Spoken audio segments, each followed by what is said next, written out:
ஒரே ஒரு பொருளுக்கு எத்தனை முறை வரி செலுத்துகிறோம் என்று தெரியவில்லை.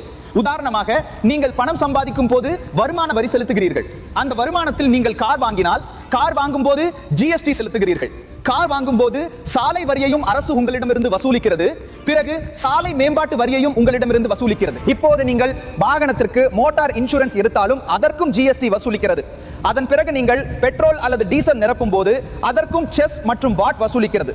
இறுதியாக நீங்கள் உங்கள் வாகனத்தை சாலையில் ஓட்டும் போது சுங்க கட்டணம் என்ற பெயரில் மக்களிடம் பணம் வசூலிக்கிறது.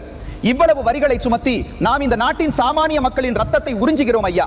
இந்த நாட்டில் பணவீக்கத்தின் மீதும் ஜிஎஸ்டி விதிக்கப்படுகிறது.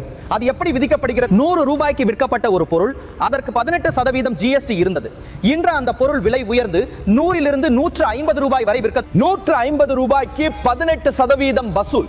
50 ரூபாய் பணவீக்கத்தின் மீதும் ஜிஎஸ்டி வசூலிக்கப்படுகிறது. இது பணவீக்க ஜிஎஸ்டி. பொருளாதார அறிவு இல்லாதவர்கள் பட்ஜெட் தயாரித்தால் முரண்பட்ட முடிவுகளே மட்டுமே ஏற்படும்.